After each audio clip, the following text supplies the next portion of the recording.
Welcome. Today I'm joined by Cody of Parispace to discuss tree bylaws in Metro Vancouver. This will be a quick rundown of what species you might consider and all of the different considerations you need for your home or for your strata. Great to have you with us today, Cody. Yeah, no, thanks for having us on. It's great to have the opportunity to talk to everyone today about tree bylaws.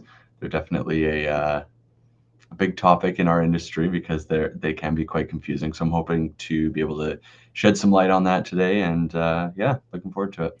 I'm sure you will. We've got a lot on the agenda today, so we're going to cover why those bylaws matter, help unpack them, and discuss when you need permits, discuss that process, discuss some replacement options, and then Cody will give you some FAQ and Q&A. So, Awesome, Cody, take it away. perfect. So a big one for us is just why the bylaws matter. A lot of these people just see this as red tape and another hurdle to jump over. I think it's important for us all to understand why they were actually introduced. And so the reason that they were introduced was just because previously to them, contractors and homeowners were just cutting down trees all willy-nilly without reason, right? And I get it. There's definitely a time and a place to remove trees, but when there are no restrictions, that's when things can kind of get out of hand. Right, right. So you wanted to make sure that everyone didn't raise everything and Yeah, lead to and just sprawl. care for the urban canopy, right? I mean, trees are delicate. Think about how long it takes for. I'm just looking out my window here and admiring these giant ash trees across the street from us. I mean, those things have to be over 60 years old, right? So for Right. someone to come through and either just cut them down or even damage them, maybe prune them incorrectly, it can cause a lot of damage to those trees, but also to property values and everything else, right? So that's why I like the slide here. The reduction of our urban canopy was leading to a bunch of different issues. So the reduction of carbon sequestrations, which obviously we know is huge nowadays, noise pollution, living in the city, constant traffic, people going by, horns, sirens, people yelling, you name it, right? So trees are going to actually absorb a lot of that noise and prevent it from getting into the buildings, and especially in downtown Vancouver, where noise may be bouncing off of buildings. Removing the canopy was also leading to the reduction of air quality, which again, living in an urban environment is so important. It was leading to an increase of crimes. So we'll go over some slides later in this presentation that actually prove that, yeah, having a well-maintained landscape, having a well-treed landscape can actually reduce crime. And then it was messing with stormwater management. Think of all the roots and the amount of moisture that things suck up. We had that massive atmospheric river the other day. Trees are responsible for kind of keeping things in place. And then, of course, increasing of the heat island effect as well. Absolutely. I'd read a National Geographic a couple of years ago that talked about tree canopy coverage and both crime and heat islands, and I thought that that was really fascinating. So, Yeah. yeah, no, great topic. And there's a visual for us. There we go. There's a good visual. So you can kind of imagine if Vancouver was right in the middle there as the city, you can kind of see how much temperatures increase as you get closer to those urban areas that aren't treed, compared to like say a rural area or rural farmland, where a lot of those trees are going to actually absorb that sunlight instead of it bouncing off of glass and metal and you name it. Yeah, I mean, you think of pavement and concrete too. I mean, I've Totally. walked through streets of Los Angeles that had no trees, and it felt so hot. Totally. You're kind Um, of looking at the bottom of your shoe after every step, being like, is this melting onto the concrete? So some more benefits here. So yeah, trees absorb and block urban noise. They can actually reduce it up to 50%. Dense tall trees can act as natural barriers, providing sound insulation. And then trees can actually reduce wind speed, offering relief for strong trade winds. And this one's huge. We see it all the time in downtown areas. And I'm sure you've seen it when you're in like a parking garage or something like that, and someone's alarm's going off. It's just blaring, right? Whereas if you're outside on the street and there's trees, those trees will actually absorb that soft foliage, will absorb those noise and that pollution there. So Fantastic. No, there's obviously some great benefits to having trees in our environment, and those continue here. yeah, absolutely. So like I was saying before, so trees help remove greenhouse gases, as we know. So you can see the effect of urban trees on the air quality. This is from the U.S. Department of Agriculture and Forest Service. So trees actually, well-treated areas can take up to 8% of nitrogen dioxide. 0.05% of carbon monoxide, and up to 14% of sulfur dioxide. So again, it's just going to help prevent that deterioration of our ozone layer, and which is leading to global warming, obviously. And then, yeah, like I was saying before, the landscaping reduces crime. So you can see here 52% fewer overall crimes, 48% fewer property crimes, 56% fewer violent crimes, and 25% fewer acts of domestic aggression and violence. I think we can all agree. We've all walked in a park before. It's just like instantly calming. I think a big thing for that is just having a well-landscaped area that, you can just kind of enjoy. That is interesting. It does beg that causation versus correlation question, but clearly when you are cool and you've got shade and you feel good in nature, you are obviously less agitated, and hopefully it creates a better environment. It's really interesting statistics and unexpected. Yeah, no, totally. So kind of unpacking the bylaws here. So you can see most municipalities have bylaws restricting the removal, pruning, and damage to trees.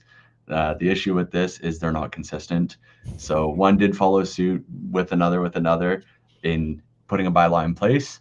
However, they didn't all adopt the same bylaw. So we're going to kind of take a look at that and try to clear up some of the confusion around that. Fantastic. So there's just a map of the municipalities across Greater Vancouver. You can see there's 20 municipalities within the Lower Mainland. That means 20 different bylaws. Wow, that's a lot of different conflicts. And how significant are those differences, Cody? Well, they range. They definitely range. I'd say that some municipalities have more strict tree bylaws, where some are a little bit more loose. But things that are consistent are protected trees. So protected trees are trees that require permits for removal. These protected trees are usually either initiated by the DBH, so that stands for diameter at breast height, which is about 1.4 meters off the ground. And so what she'll do is, using a diameter tape, you'll measure the diameter of the tree, and that'll tell you whether or not it'll initiate the bylaw. Significant trees. So some municipalities have a list of significant trees. These can be anything from like different kinds of cedars, different kinds of oaks. Just real specimen trees, I would say. And then trees covered by under any development permit, so AKA all stratas. So all stratas will have to go through the development process, get the permit to create this strata, and then part of that is they're going to have to re-landscape the land, and so all those trees are going to be covered by that development permit and therefore protected. Regardless of the diameter of breast height. Regardless, yeah, that's right. That's interesting. And for a layperson like me, why do they do diameter and not circumference? Good question. I couldn't tell you why they went with that. I can't measure easily a diameter, but I can, do a circumference measure. So as you say, there's a special measuring tape for this? There is, yeah. And so the DBH tape will tell you the circumference of a tree, basically. But yes, of course. And it's just math, but I was curious about that question. Nothing's easy about tree bylaws, So like I was saying, bylaws will not allow trees just to be removed for any reason. That's why they were put into place, is to protect our urban canopy.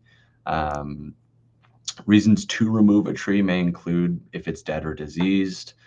Let's say there was storm damage, so maybe a tree came down in a storm, or maybe a massive part of the tree, let's say like the canopy was knocked out. Membrane refurbishments or building repairs or alterations to the landscape. I put an asterisk there because it's usually one of the first three that lead to that fourth one there. Got it. That makes sense. That definitely makes sense. Yeah. And on to the reasons why a permit would not be issued. Yeah. So these ones are common, and I get lots of calls about these throughout the year. So I hear it all the time. Restrictions of use. There's a tree blocking my view now. What can we do about it? I hear about lots of messes caused by trees, whether it be the leaves dropping in the fall or the fruit from the tree. Those kinds of things. Lack of sunlight. Maybe somebody wants more sun in their yard so they can tan, grow a better yard, you name it. And then expansion of hardscape elements. So if somebody wanted to expand a patio, more often than not, the cities will look at that and say, we're not going to remove the urban canopy, so you can therefore, extend the concrete area of a strata. So Right. Now, we live in different municipalities. I'm over on the North Shore. Trees are a very big topic of discussion, Yeah. whether it be the removal or windowing or topping. And every so often there are discussions at Municipal Hall about changing these bylaws and restrictions and protecting our canopy and making sure that we have that kind of green cover. When you say a permit will not be issued, like how much do people consider, or do the cities consider these factors when you're trying to make a change to your landscaping? They'll take everything into effect. I mean, it's not to say that you can't go ahead and apply for the permit. There just may be restrictions on how much you can alter, or they may come back to you and say, okay, you can extend your patio or whatever, remove this tree, but we want 3 in place. And then it's a matter of coming up with where those 3 are going to go. It's difficult though, because, to go through and get these permits, as you'll see in the rest of my presentation here, is you need to get arborist reports. So there's a lot of financial backing that goes into actually getting those permits. And especially for stratas, sometimes it may not yield results if it's for one of these 4 reasons. Right. So best that this be one of many reasons rather than the sole reason for undertaking a project. Yeah, totally. Oh, there we go. Yeah, and there you go. You can see it all the time. This pine was actually previously topped, which is obviously a no-no. But you can see in this photo that it is blocking a view, and so this is a prime example of something that I've seen in the past and people wanting removed. So I couldn't tell that this one had been topped, other than, of course, it has a nice domed shape. Yeah. Why is that a no-no? Topping of trees. Yeah. So trees, they always want to grow up. In the central tip of the buds, when they're growing up, there's something called auxins. It's a chemical that basically tells it to grow up. By removing it, you're removing the apical dominance of that tree that tells it to go up, and it kind of has a freak out. So instead of having one central branch, what'll happen is it'll turn into 4. And so now, instead of having one branch that you need to prune or look after, you have 4. But because you removed so much of the tree, more often than not, all those suckers are going to be weakly attached. So they're going to be prone to snapping, breaking, heavy winds, you name it, right? So if they come off, now the tree is losing more. So it's actually sending the tree into a constant state of shock, which is not good. Okay, excellent. Thank you. Yeah, no, great question.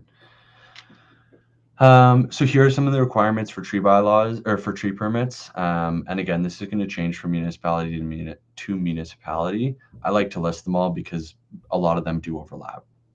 So for example, arborist reports, pretty much across the board, you're going to need to get an arborist report created by an ISA certified arborist. You're going to need permissions from the Strata Council saying that arborist can work on their behalf, or the landscaper, or whatever the case is. Nesting surveys. So these need to be done by biologists. They'll come in, do a whole survey of not only the trees, but also the trees around it, make sure that there's no migratory birds that are nesting inside the trees. And then they'll give you the green light that they can be removed outside of the nesting window, which is typically March 31st, I believe, to August 31st. Right. Yeah. Tree risk assessments. So sometimes this is just supporting documentation to actually get that permit.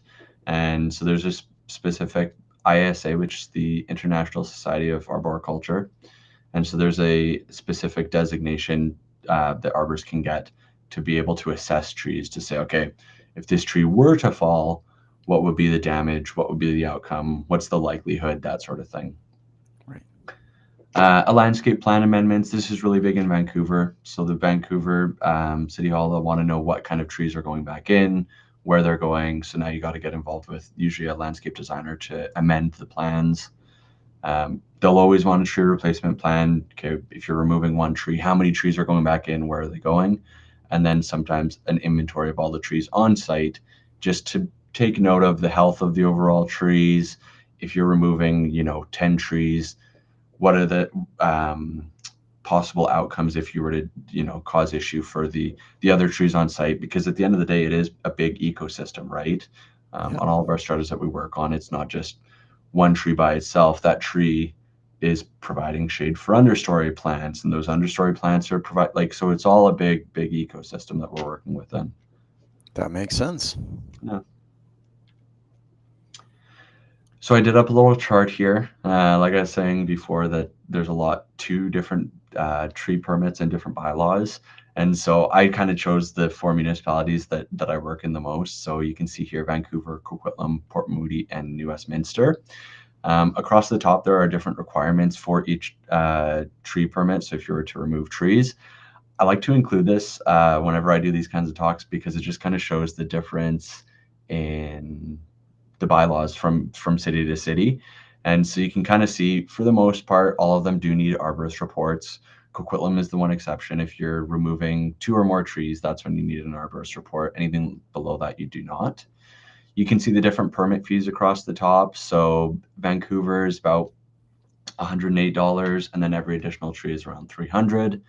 Coquitlam, you can see, I like to throw Port Moody in there because right now they are the outlier. Obviously, it's $720, and then they do require security for replacement trees. They're in the process of amending their bylaws, and they're changing some things. And again, that just kind of adds to, I'd say, some of the confusion around tree bylaws, is because they are constantly changing. And so that's kind of my job, is to be up to date with where we're at with everything, and make sure that I know what is happening in the tree bylaw world. So Wow, there's significant differences there. yeah, totally. And again, those were just 4. Imagine 20, right? It adds up. So And there yeah, are potential exceptions? there are some exceptions. It's more so on a case by case basis, and again, just kind of further muddying the waters when it comes to dealing with tree bylaws. And that's why when I talk with especially strata councils, if they have a case, let's say a dead tree or a bunch of trees that are diseased, that's great. That's total reason. But if they're wanting to just maybe expand an area into a hardscape element and remove the trees there, that's when I go to them and say, like, I'm happy to create a report for you, but as a professional, I need to make sure that you're aware of, like, this may not get approved because of X reasons. So it's good that they're talking to you first and not Yes. blindly going through with the process, Yes. knowing, well, knowing that they would potentially hit a roadblock. No, totally. And there you can see there's the DBH tape that I was measuring out a tree there. So the whole permitting process, can be a bit of a long one, and so that's why I always like to have these slides in here. So once a report is actually approved, whether it be a homeowner or a strata council, we go through and gather all the information needed for the arborist report. This photo is a great example because it's just showing me measuring out the tree. It's a lot more than measuring out trees. These reports are going to vary in size depending on the different municipality. If you flip to the next slide there, Right.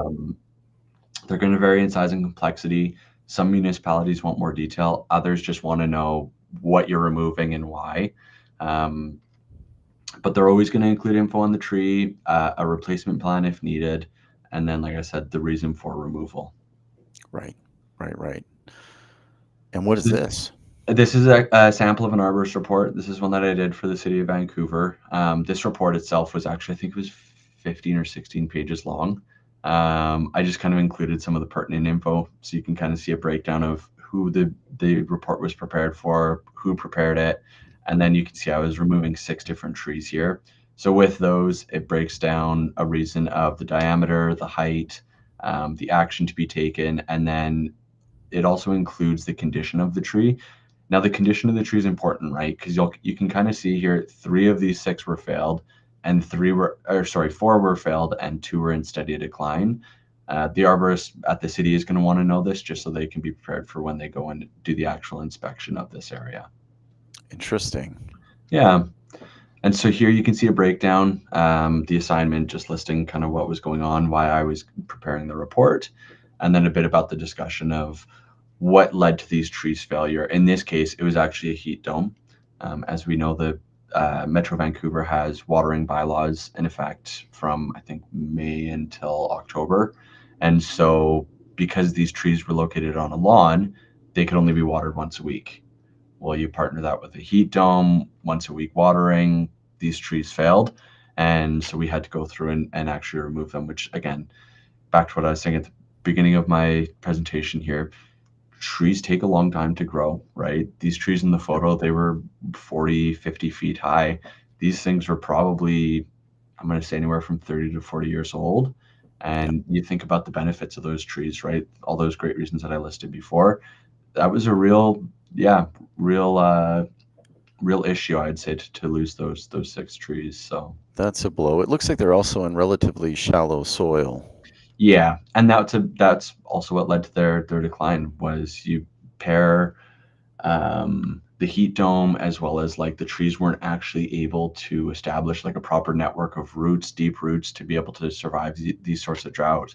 And it was just the perfect storm. Wow, Yeah. that's interesting. So what was the plan?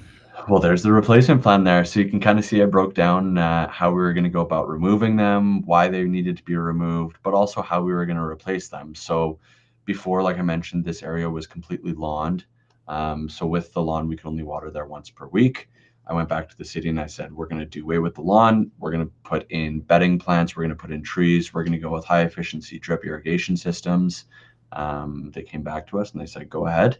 And so if you flip to the next slide there, you can kind of see the trees before. That was after they got cut down, as well as our lawn there. And then you can kind of see the after effect. So we have some river rock elements.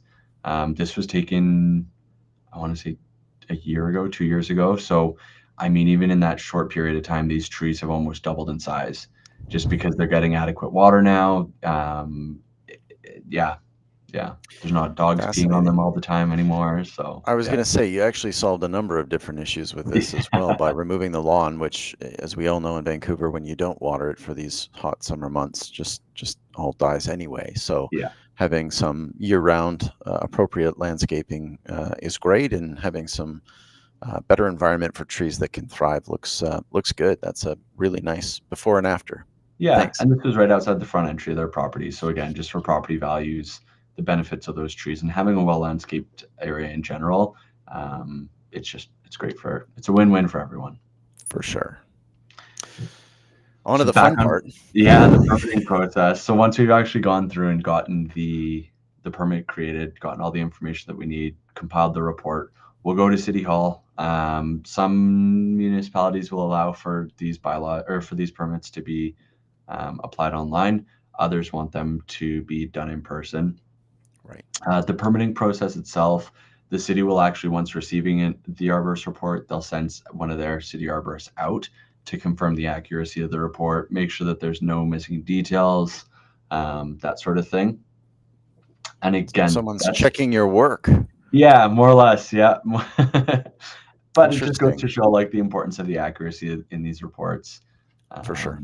And again, I think that's what I really try to get across to people when I'm dealing with these, is like, trees are not something to be dealt with lightly, right? They take years and years and years and decades to get to the size that they do. So I think all the more reason and why I take so much pride in my work is because it's a big deal. Yeah, absolutely. So more on the permitting process. So once the city arborist goes out, if there's any revisions or amendments that they want based off the feedback, we'll make those. This is also typically when amendments are made to the landscape plan. So I'll use this example again. You can kind of see my aerial photo that I had our designer do to amend the landscape plan. The city will actually keep these on file. And then that way, if there's ever another permit or anything like that needs to be done, they'll pull these drawings and they can kind of know what the area looks like without having to go out there. Fantastic. Yeah. Once the report is approved, that's when we're going to go through and pay for all the fees. The permits are usually issued, and then the trees can come down shortly thereafter. And that timeline is? Oh, yeah, good question. I've had it take upwards of 12 months, depending on the new municipality, the backlog, the complexity of the work, whether or not their arborist is able to get out and review the site, that sort of thing, right? So unfortunately, wow. I find more often than not, these issues can't actually wait, right? Like in the case of those trees that we've kind of been looking at, those were all dead trees. There was branches coming off in windstorms. They looked terrible, you name it, right? So these, it's important that these things get dealt with quickly. And I know that it's something that the municipalities are addressing. It's great that a lot of them are switching up into an online format. So you can start applying online instead of having to go and wait in a lineup at City Hall. So that's one of Yeah, the I mean, that's the easy with. part. It seems like, the scheduling, getting an arborist back out there is a potential delay point, I guess. And I mean, it's obviously important for strata councils to take this into consideration when making these plans or dealing with what could be failing trees. Yeah, I mean, you're kind of at the weight of the city. I could have somebody out on site the next day to be ready to cut those trees down, but there's hoops that we got to jump through, T's we got to cross, I's we got to dot to make sure that we're able to do that. Yeah, and like I said, I think the switch to the online format is huge for the industry. Fantastic. So in terms of replacement options, once the trees are removed, like I was saying before, most municipalities are going to require replacements. These are going to vary from municipality to municipality. I've heard as high of 3-to-1 replacement ratio. So you remove one tree, you got to replace it with 3. And especially living in stratas, I myself live in a strata in Coquitlam. I would be hard pressed to just find a place to plop 3 trees and have them, live a healthy life without trying to cram them in too much, right? Right. So, I mean, there's obviously some consideration to whether this was the only tree on a large lot that you had, or whether you already had, limited space and were working within that. But that ratio, I think, is quite interesting. I didn't realize that it would be that high. And that's where there's going to be some consideration from the municipalities. They may come back. I put it in Arborist reports saying this is a heavily treed site. Like if we were to add any more trees, this could cause issue for trees that are on site. Like I said, just by shading them out. Some municipalities do have options to do a cash in lieu of option. So instead of replacing the trees, you give them $500, $800, $1,000, and they'll replace a tree somewhere else within the city on your behalf. Right, that makes sense. I think that's a nice option if you've got limited land available, and as you say, you can't overcrowd them. And I will say that this is one of the parts I was looking forward to the most, Cody. You talking through a few of these replacement options. So please go into some detail on each of the ones that you've listed here, and I think a couple of others have been mentioned. So we'll get to those as well. No, that sounds good. So for replacement options, Cornice goose is always a good one. They grow anywhere from 20 to 30 feet. They do well in sun to part shade. As you can see in this photo, they have a gorgeous white flower. I think it's the provincial flower of BC. And then in the fall, they also get bright, vibrant red berries as well. So definitely a showpiece, I would say, in any landscape, and a good future tree that doesn't get very too big. pretty. Yeah. What happens with its mess with both the berries and the leaves and everything? Yeah, good question. I would say it depends on how good of a landscaper you've hired, if those are cleaned up weekly or not. But yeah, depending on the variety that you go with, they do, like I say, bury quite a few berries. I really find them a feature. I wouldn't plant these maybe next to a walkway for that reason, though, just because the berries are going to drop on the walkway. But in an open bed, you can see this one here in the photo is over a lawn, and I think that that's just a great use of a tree in the landscape in the right place. Beautiful tree. Yeah. So the next one is an Acer palmatum, or a Japanese maple. We see these everywhere in our landscape. They're great trees. They can stay small. You can prune them to stay kind of within a reasonable size, anywhere from 15 to 25 feet. I've seen these get upwards of 40 feet, but it needs to be the really right location. These do great in shade. They provide like a brilliant fall display of color when they start to turn. They're a nice deep burgundy, for the most part, burgundy red. But when they start to turn, you can see they really start to pop. And so, yeah, that's why I love this tree. Wow, that's a beautiful tree as well. Obviously, also deciduous, and so you would have the leaf litter. Yeah. How do these deciduous trees look in the winter? And obviously, how do you kind of pick if you're dealing with a reasonable space and you've got space for several? Do you mix, or do you keep them consistent between deciduous? Yeah. I would do a mix. I definitely recommend a mix. That way, like you said, you do have some variety during the winter months. I get questions all the time about, I want something that's going to flower all year long. Well, unfortunately, there isn't anything that flowers all year long. I think that's part of the beauty of nature, is that there is these rest periods in the fall and in the winter where things are dormant.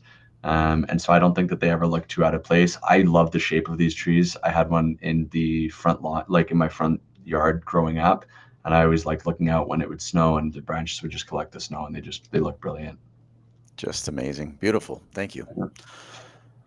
The next one, that's a mouthful there. That's the Cercidophyllum japonicum. So this is a Katsura. These can grow upwards of 60 feet. They do well in full sun to part shade. They are a little bit more temperamental with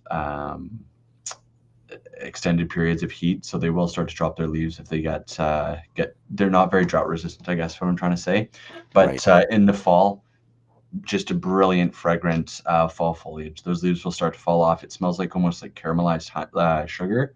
And it's these are always my sign of when things start to turn to fall, because I can smell the catsuras on the air. So wow, I have seen them without knowing what they were. So now I've learned something. Next time you're around, just take a deep breath in through your nose and you'll smell it. It smells sweet. They're truly sweet. So very nice. I wanted to put some evergreens in here as options as well. So this is Picea pungens, or blue spruce. These can get anywhere from 20 to 30 feet. Again, they can get a little bit bigger if they have the space. These prefer full sun, so I wouldn't plant them underneath any of the trees that I just mentioned, because again, they want to kind of have their own space to grow up, and that's when you'll really get that striking blue needle foliage. These are all year round, so these look great all year round, and they can get quite bushy, and these are one of my favorites for sure. Very nice. Yeah, I do love that color. Yeah, no, they're great. You don't see blue in the landscape very often, so I think when you have something like that, it really catches your eye, and they're a real centerpiece. Mm-hmm. And this is quite a compelling tree as well. Yes, this is a Cypress nucatensis. This is a weeping nuca cypress. So these can get large. There's a couple of these on Royal Ave that I remember when they went in probably 8 or 9 years ago. And these things are pretty big now. They're probably 20, 30 feet. So they do grow rather fast. My girlfriend always calls these the Dr. Seuss trees, because they kind of do look like Dr. Seuss trees with the weeping branches to them. These do best in full sun to part shade. And like I said, they have a very graceful weeping structure to them. Wow, that's great. Yeah. We took a neighborhood walk the other week, and I think we saw both one of these and a blue on the same property. It was quite nice. Yeah, no, that's good. Oh, and that is some FAQ. Yes. So I don't know if we mentioned it. I've been doing this for 13 years, so I get a lot of these questions over the years. So I thought maybe we'd just clarify on what's going on here. So who's responsible for this tree? So just to describe what's going on in this photo here, you can see a tree on the outer side of the boulevard. That's in Vancouver. And so who's responsible for this tree? It is technically a city tree. So that's a protected tree. It belongs to the city of Vancouver. As a landscaper, we aren't permitted to touch these. The city has a process where they'll go around every 3 to 4 years and they'll prune their city boulevard trees. However, what I always advise my stratas of is it's directly facing your building. It's in your best interest to keep this tree alive. It provides all the great benefits that I mentioned before, right? Noise reduction, like you name it. So to throw a couple of water bags on there, I would say it's in everybody's best interest. It's in the best interest of the building, the residents, but also the city, because it is their tree. So you can put a tree bag on that with water? Yeah, you'd be able to put a tree bag on it. They would just ask that you don't do any pruning or anything like that. I think the city actually had an adopt a tree program this year where residents and stratas could adopt the trees along their boulevard. They could map them on their big system, saying like, okay, we're taking care of these trees, because it's in the city's best interest to keep these things alive too. If this tree were to die, it'd be the city's responsibility to place. So they want to see them survive. Right, absolutely. I mean, I've seen some of those. I think I was walking in Cole Harbor a couple of weeks ago, and I noticed that there were some water bags on the sides of the trees, and I don't know whether those were put in by the city or by the strata, but it did. I noticed it was warm out. It was great to see that those trees were being cared for. Yeah, typically when the cities replace a tree within the first year, they'll put water bags on it, but after that, they're kind of left to their own devices.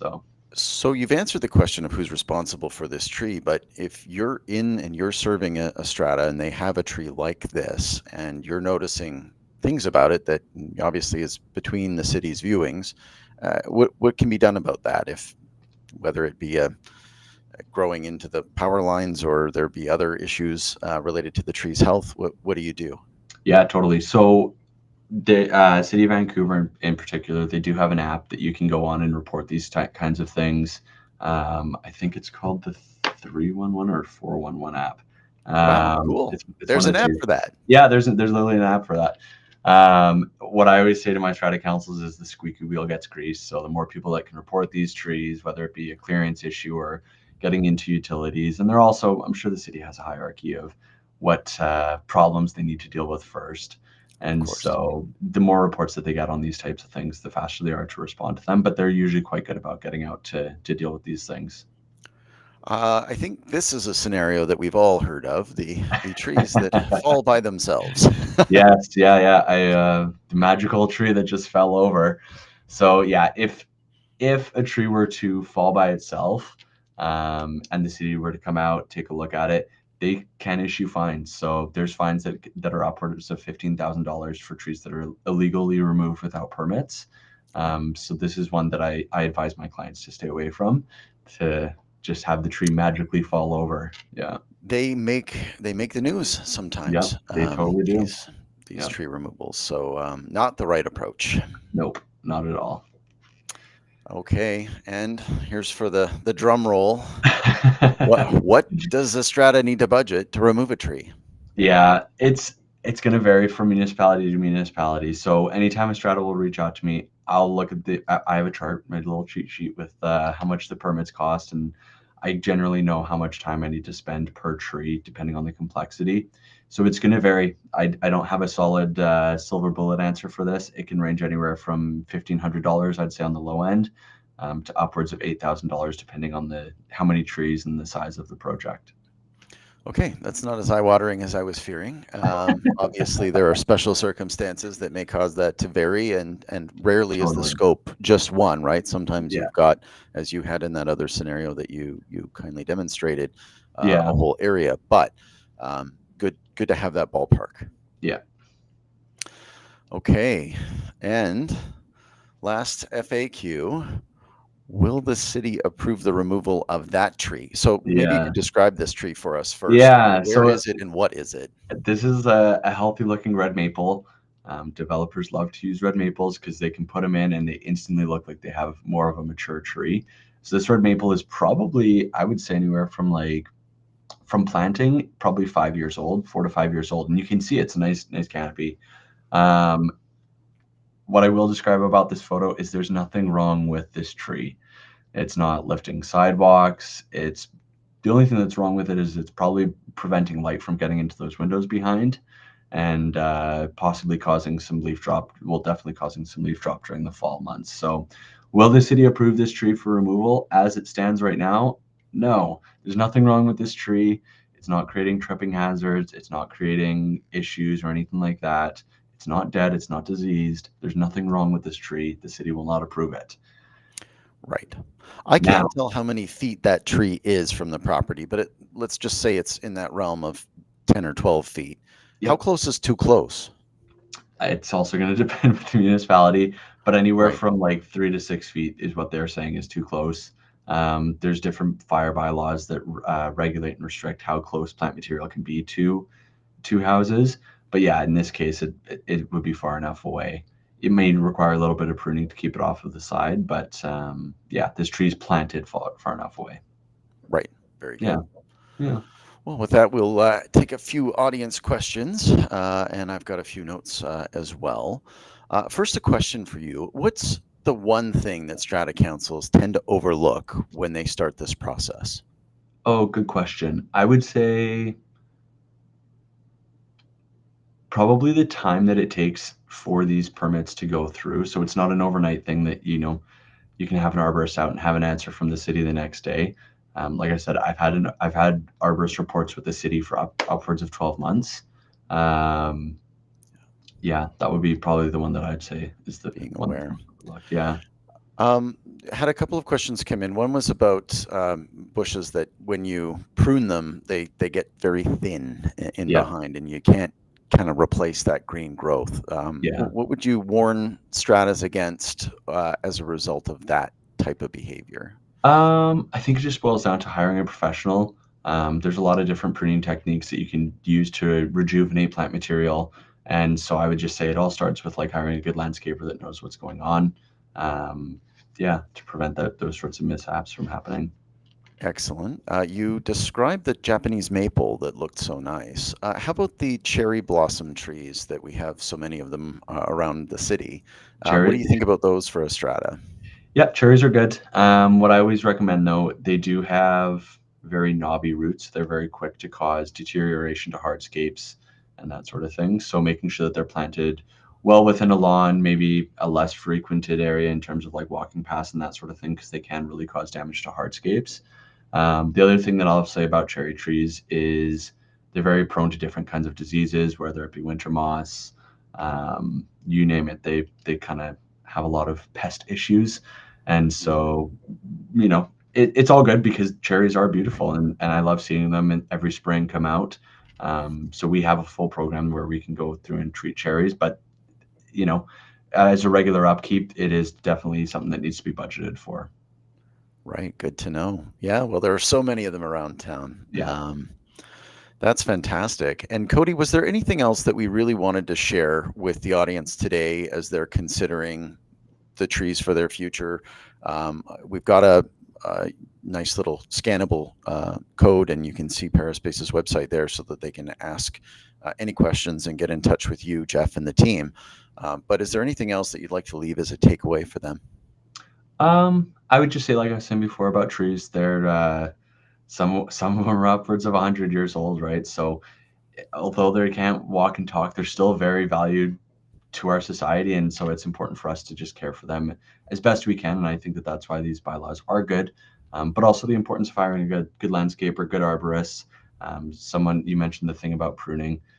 Plants are a living thing too, so it's just important that we care for them and that they're treated properly, and because they provide so many great benefits for us. Absolutely. I do agree with all of that. And I love the fact that the trees will keep growing. So Absolutely. if and when something goes wrong, you can always plant another one. And over time, it will be back. That's right. There's no stopping them. That's right. It's always growing. Thanks, Cody. I'll just let everyone know that next week I'll be joined by Strata gal Catherine Olson and recent Strata licensee Kinga Rybkowski for a discussion on So You Want to Be a Strata Manager. That'll be a fun discussion. Obviously, anyone in that boat has learned a lot about landscaping and arborist work today. Cody, thank you so much for joining us. We'll have you back again soon. Awesome. Thanks so much.